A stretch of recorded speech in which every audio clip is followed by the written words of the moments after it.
अस्सलाम वालेकुम। You are watching channel Sindh board education AHK।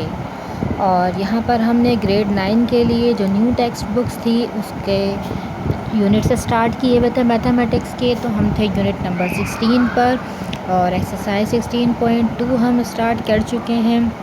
मैं आ गई हूँ उसके क्वेश्चन नंबर 4 पर।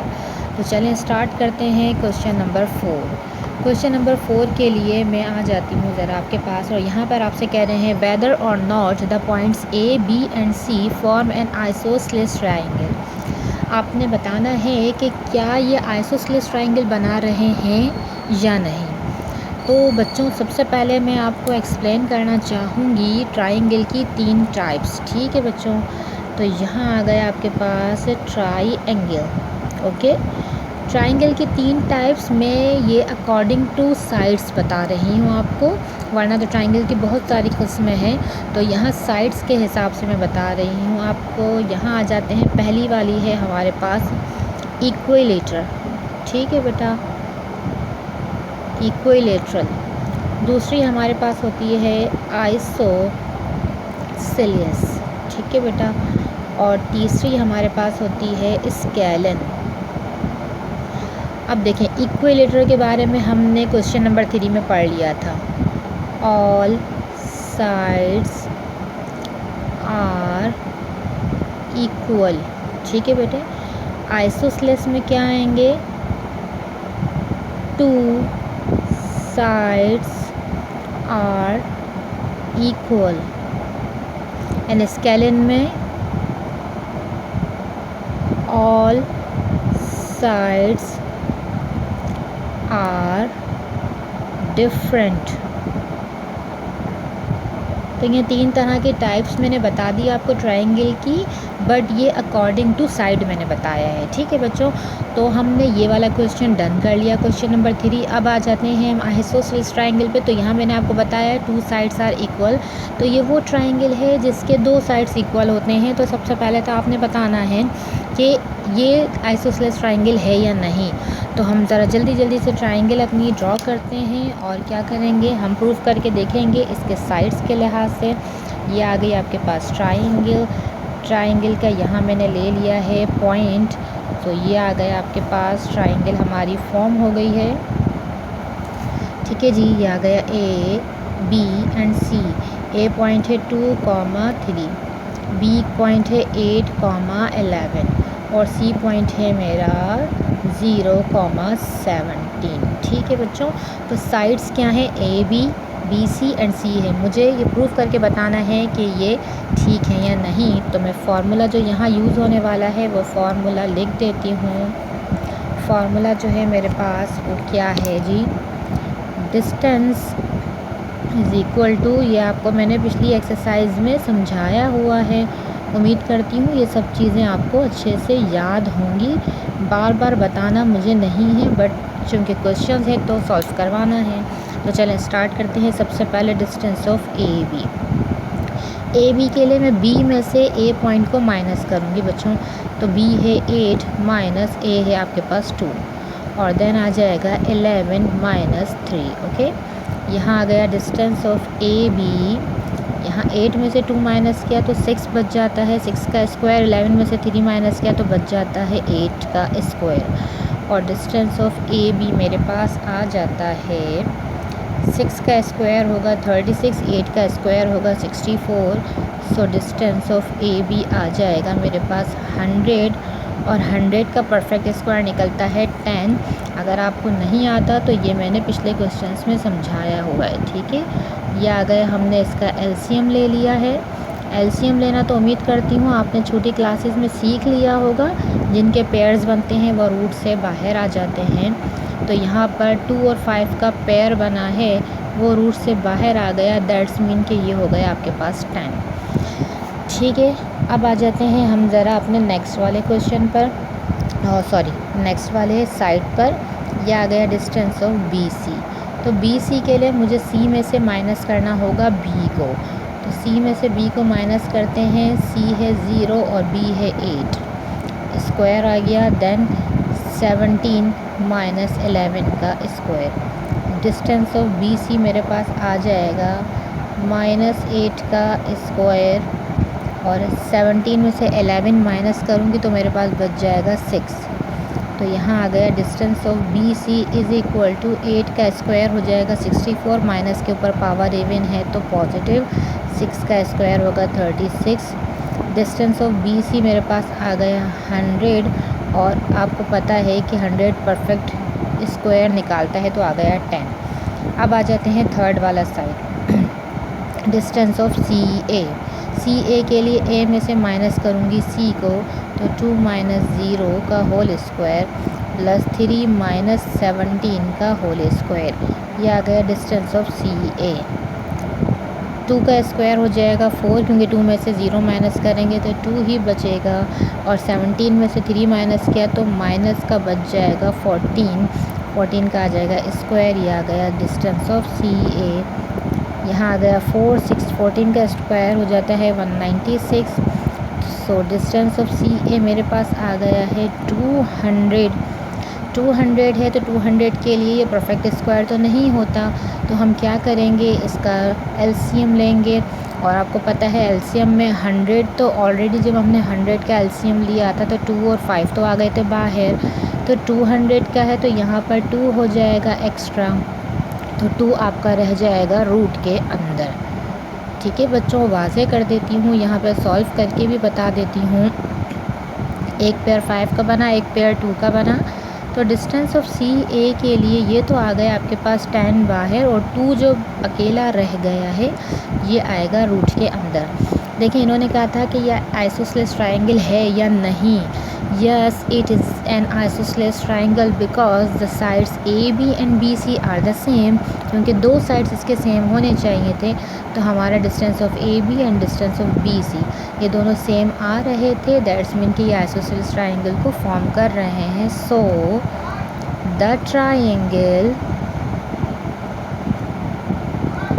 Is an isosceles triangle. इन्होंने कहा था वेदर और नॉट, आप आंसर बताइए, तो हमने आंसर बता दिया। क्लियर हुआ बच्चों? चलें आ जाते हैं नेक्स्ट क्वेश्चन पे, क्वेश्चन नंबर 5 पर। तो बच्चों नेक्स्ट क्वेश्चन है, do the points A B and C form a right angle triangle. आपको ये बताना है, ये पूछ रहे हैं क्या ये राइट एंगल ट्रायंगल को फॉर्म कर रहा है। अगर ऐसा है तो आपने जो है इसे प्रूव करके बताना है कि जी ये राइट एंगल ट्रायंगल को फॉर्म कर रहा है। तो राइट एंगल ट्रायंगल फॉर्म करने के लिए सबसे पहले आपको उसकी डेफिनेशन पता होनी चाहिए कि राइट एंगल होता क्या है। राइट एंगल ट्रायंगल क्या होती है? ऐसी ट्रायंगल जिसका एक एंगल 90 डिग्री का हो वो राइट एंगल ट्रायंगल कहलाती है। तो मैंने आपको पहले बताया था, जो हमने पिछले क्वेश्चन में ट्रायंगल की टाइप्स पढ़ी है वो साइड्स के अकॉर्डिंग पढ़ी है। अब जो हम ट्रायंगल की टाइप देख रहे हैं वो एंगल के अकॉर्डिंग देख रहे हैं। तो अगर कोई एक एंगल 90 डिग्री का होता है इट्स मीन के ये ट्रायंगल जो है आपके पास राइट एंगल ट्रायंगल होगी। तो चलें पहले राइट एंगल को हम ड्रॉ कर देते हैं। ये आ गई राइट एंगल। आपको पता है राइट एंगल कौन सी ट्रायंगल होती है, जो अभी मैंने आपको एक्सप्लेन किया है, जिसका एक एंगल होगा 90 डिग्रीज़ का। जहाँ कहीं भी राइट एंगल ट्रायंगल की बात आती है वहाँ पर हम हमेशा पाइथागोरस थ्योरम को अप्लाई करते हैं। ठीक है जी। तो सबसे पहले तो मैं आपको ज़रा ट्रायंगल पहले हम प्रूव कर देते हैं कि ये राइट एंगल ट्रायंगल है या नहीं है। तो उसके लिए मुझे चाहिए होगा पाइथागोरस थ्योरम। पाइथागोरस थ्योरम क्या है? पाइथागोरस थ्योरम है क्या चीज़?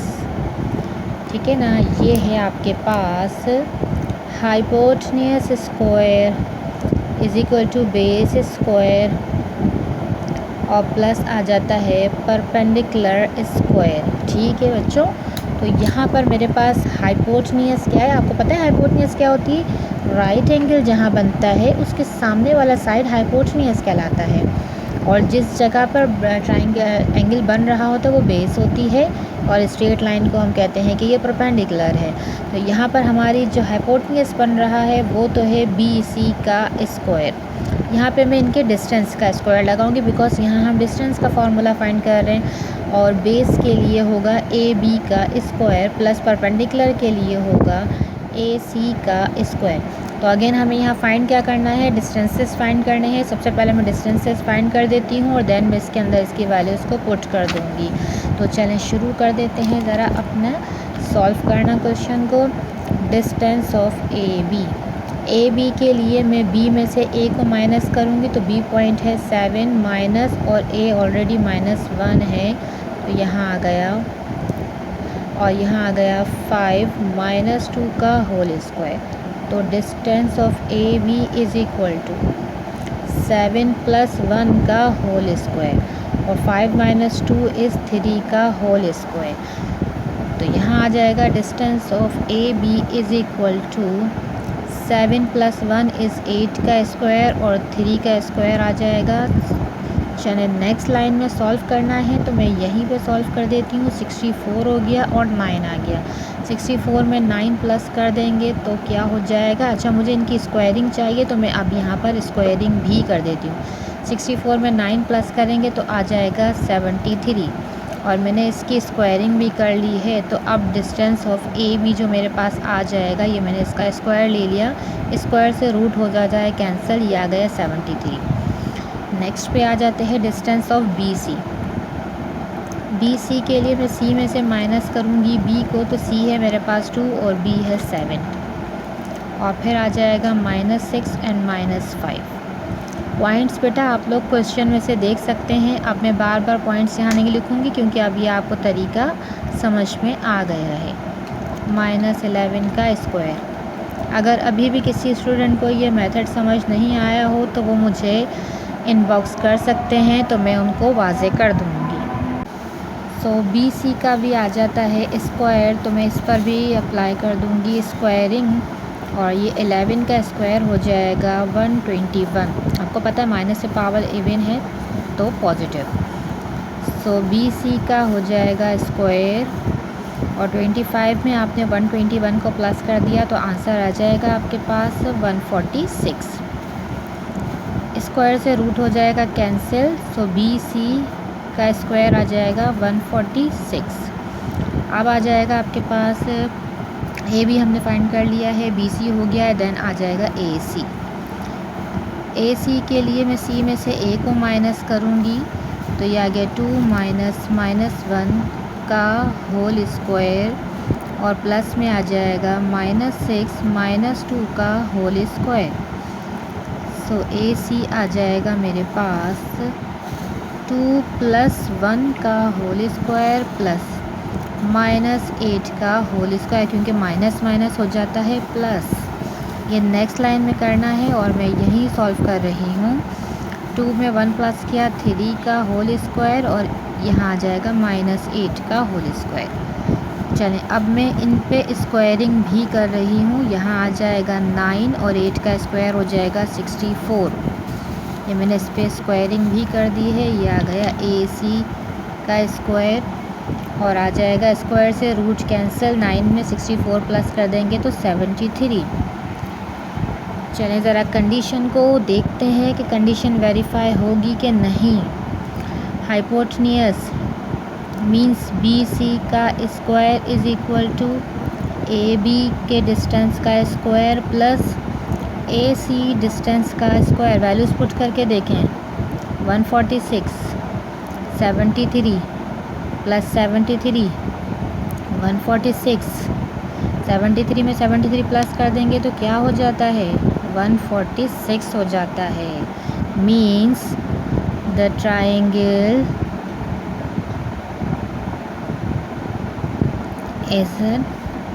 is a right angle triangle, is a right angled। ठीक है बच्चों, तो हमें इन्होंने यही पूछा था कि बता दो डू द पॉइंट्स, कि ये पॉइंट्स जो है वो ट्राइंगल राइट एंगल ट्राइंगल बना रहे हैं या नहीं। तो पॉइंट्स जो है आपके पास राइट एंगल ट्राइंगल को बना रहे हैं, ये हमने इनको प्रूफ करके दिखा दिया।